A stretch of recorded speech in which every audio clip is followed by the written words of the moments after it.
Brute Protocol Star Residence has been officially announced to be coming to global on Epic Game and on Steam in 2025. I, for the most part, played it out pretty much all the available content in the closed beta, and if you're looking for my personal first impression of the brand new Brute Protocol Star Residence, you can check out this video below.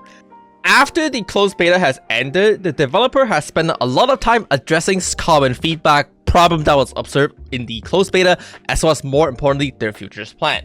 Alongside with a closed beta ending event, they also spent 7 days answering a lot of the common questions that people have for the futures plan of Brute Protocol Star Residence, and in this video, I want to dive deep into why each of these are so significant. However, first, I want to highlight what is the biggest problem with the Star Residence beta.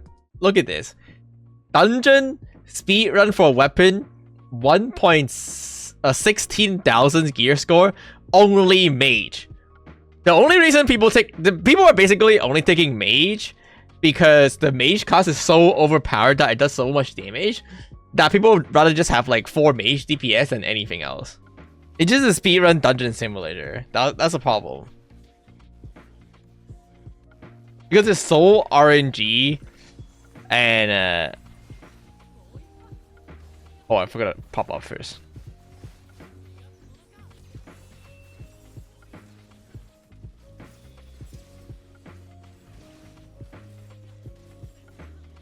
Like that. You just do that. You just the only thing people want to do basically is just speedrun dungeon because the RNG is so bad and have to farm like infinite rounds of it. Like here, look, I'm gonna get 1 piece of gear. It's gonna have intelligent as the base stat, and it's fucked. It's like on one hand you can say like just play with a group of friends, but the other way. But the game incentivizes you to speedrun dungeons so hard that people are just only ever gonna take the most optimal dungeon party, which is like insane gear score requirement and insane class requirement. It's just so hard to grind yourself back up because it's so RNG. Like I'm here like suffering on a low level dungeon and I have to deal with the RNG where like, oh, I got a drop, but wait, it's not even for my class. It's intelligent, so like this is useless. So I basically made no progress. Right? That's how I feel, and that's just like at that point I just don't want to play because I have to suffer to like find a party, and then when I do find a party, I make no progress. When I put it like that, it's so miserable, and I just don't want to play. Oh, wait! Someone literally invited me into a party, and it's 1, 2, 3, 4 mage. Like, this is literally the meta right now. This is literally the meta right now in the game. You just only run mages. And I guess Archer is the only other viable DPS in the game, so they got invited. Maybe 4 mages, 1 Archer, no healer, no tank, just DPS. Like obviously you can make a party however you want. You know, you can say like it's not the game for like people like make the most optimal party and stuff like that because everyone want to play the most optimal way. But the game like doesn't do anything to help anyone else. It's like you can say like the community created the problem where they are asking for like significantly higher gear score than the dungeon, but the game also does not help by forcing people to incentivize people to like just speedrun dungeon and do nothing else. Dude, look at these mages. They're just lasering. The laser mage is just so OP. It does so much damage that's the only thing people are playing. That's like the state of the game. It's how I feel.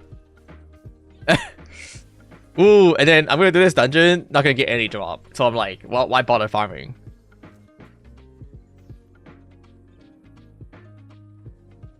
Boom. I got shoes. It got intelligence.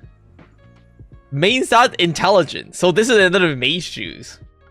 The main problem with the Brute Protocol Star Residence Chinese beta is that the entire game pretty much revolves around farming dungeon and spamming dungeon because of the way gear acquisition work and how RNG it is, and it ends up just being a giga speedrun simulator. Why would anyone take 10 minutes to actually enjoy the dungeon when you can just kill the boss in 2 minutes with overpowered class and optimal setup and stuff like that? On top of class imbalance like mage being really good, and melee class being really bad, it creates this like super inequality environment where like you're basically just fighting a bunch of DPS and speed running the dungeon over and over to hope for the best RNG gear. So with that being said, let's talk about how the developer is planning on addressing all of these problems in their upcoming 7-day Q&A. Okay, so this is the post-testing live stream where they basically went over all their futures plan and their futures roadmap, talking about some of the core problem. This is available on Bilibili. And I'll be going over some of the major problem right now. It's a chapter really nicely, so I'll quickly go over them. Starting off with the dungeon experience is going to be the first point they're actually addressing here. So they're trying to solve the problem with matchmaking. There's an auto matchmaking in the game right now, but it's actually pretty bad and it takes forever, even though there's a lot of people using it. I have no idea why that is the case. But they're trying to speed up the matchmaking process a little bit, changing the dungeon difficulty, and more importantly is that optimizing the dungeon mechanics so that every class can shrine. Specifically here is that they want to ensure that every class can get into a party. Every class is needed by a party to get dungeon, instead of every class just looking for like mage, looking for healers only. I think this is what it's actually called. This is mage here, and then this is healers. So they're specifically listing out the healer and mage being like really top of the party finders tier list because the DPS is so insane. Healers obviously, and every class being abandoned, right? So this is what it's trying to do. Lowering the difficulty of making a parties in extreme normal mode, which I like to call the normal mode, the actual dungeon. They will allow you to use AI helper robot. The AI robot is actually pretty decent. They kind of just help you out. And in hard mode, depending on the number of days available, it will release AI robot. Okay, so basically what this means is that for hard mode dungeon, initially there will not be AI to help you out of the battle. However, later on, eventually when the dungeon, less people are running the dungeon and stuff like that, they're gonna make AI available in the dungeon so that people who are looking for a party to clear, it can easily go in and clear. This is really good because gatekeeping is a massive problem in Star Resonance and stuff like that. Optimizing the mechanics, there's gonna be a significantly higher guide, improve more guide. So if you didn't know, there's like hints and guide within the game to tell you how to solve the mechanics, but obviously the mechanics is really hard for pugs to do. Specifically people who are not used to the pug strat and stuff like that. So they're gonna give more hints and more tips on how to solve the mechanics. Dude, having a party wiped on mechanics is so bad. Okay, once you have 5 people in your party, you automatically start the dungeon. So one of the problem right now is that in the auto matchmaking is that you have to wait for the leaders to like actually start the dungeons, and a lot of the time people don't know they're the leaders because of the way auto matchmaking work, and it doesn't say you're the leaders. So you end up making a party and you get stuck because the person who is leader doesn't know how to open a dungeon. So this is a new change where you're gonna change it so that as soon as you have 5 people, you will start the party. So you can see they're optimizing the dungeon party finder experience a lot this way. That's pretty good. Okay, moving on to class balancing. This is extremely important. The first point is that melee class fucking sucks.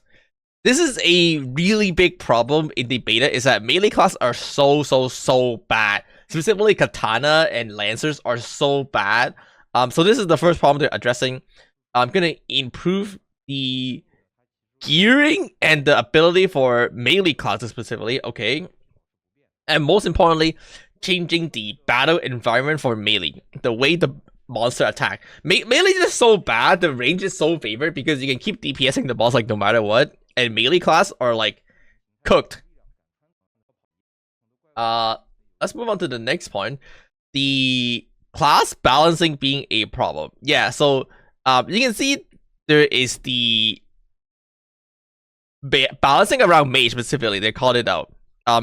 Mage is so overpowered that that class is just like S tier, while everyone else is like C tier, because again, like melee is like you can't get into a party at melee at all. So they're gonna rebalance mage as a whole, and then healer being rebalanced as well. So healer has 2 play styles. The first play styles, you heal by attacking the mob, so you do damage, and the damage you do transfer to being healing for the rest of the party. The second play styles, it's a traditional healer where you just cast AoE.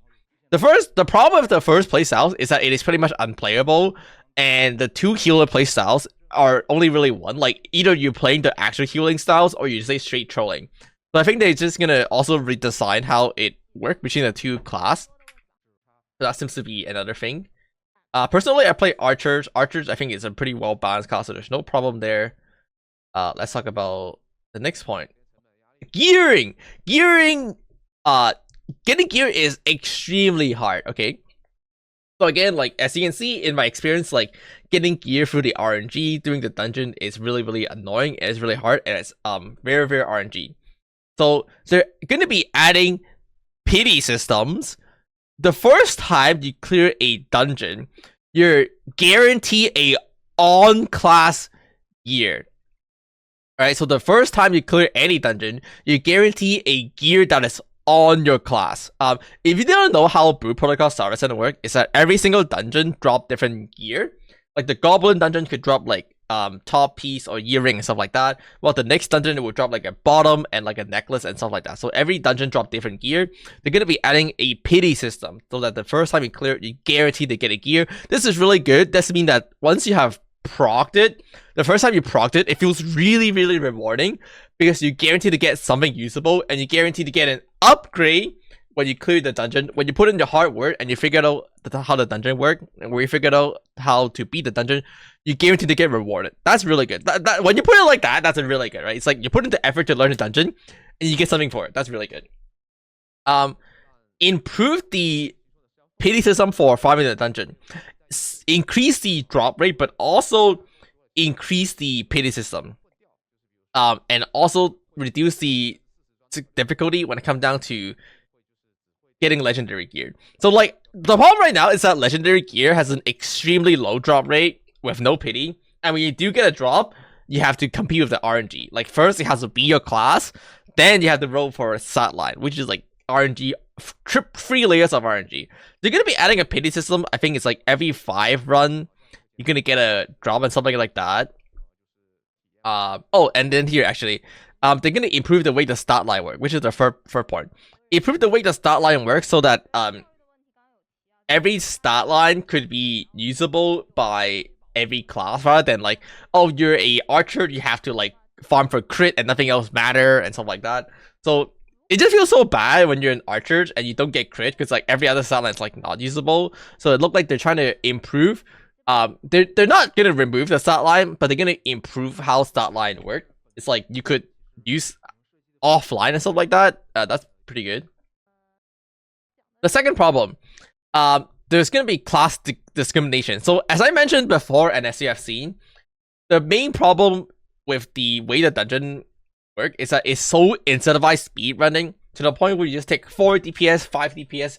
You don't care about tank anymore once you're able to beat the dungeon because tank don't do damage, so you just want damage dealers. And healer at some point, you also don't need healers when you don't need to heal anymore, right? And between all the DPS class, people only care about mage because mage is so imbalanced and everything else is so weak.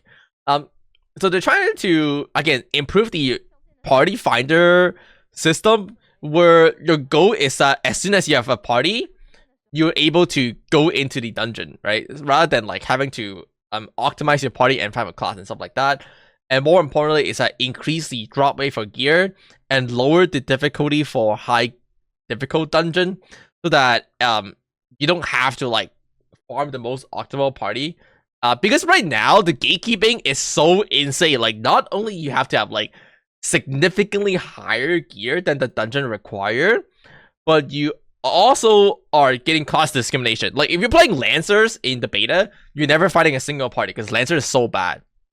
Where like again, like as I've demonstrated, every party is only looking for mages, so that's really bad, and they're gonna be addressing the discrimination for classes, races class. Okay, next point, class. It's very hard to level up your class because the class level talent material is really bad. So there's like a talent book you can get in the game, and it's very hard to combine because they're only available in the daily shop. So they're gonna make adjustment to the talent book where they're gonna lower the individual price. They're gonna improve the way you level up your talent with the talent book, and I think they're gonna try to combine the talent book. So right now, like if you get it's the same problem. It's like if you get a talent book drop, it could be like not your class. And I think they're gonna make it so that it's like there's a DPS book, there's a healer book, and tank book rather than like a book for every class, stuff like that. And obviously, they're gonna include event, daily event, theme event to allow you to get material in other ways that are not just farming dungeon and checking out the daily shop. Okay.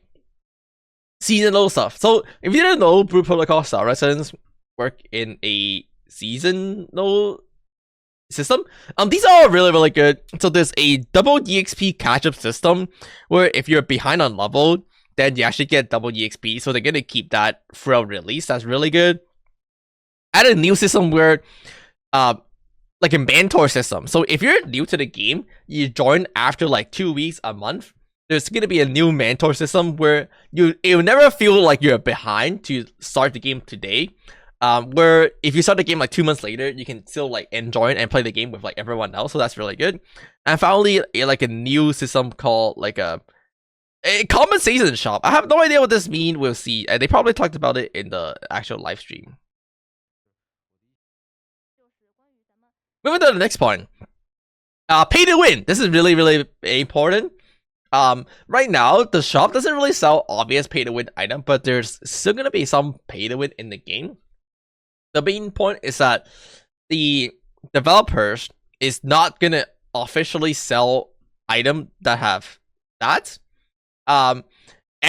Specifically, this is what they pointed out here. Every single item in the game can be acquired throughout time, but if you pay, you can accelerate the process. So it's like pay to progress and stuff like that. Reduce the gap between paying customers and free to play. Basically, there's gonna be like a limit break. They said. I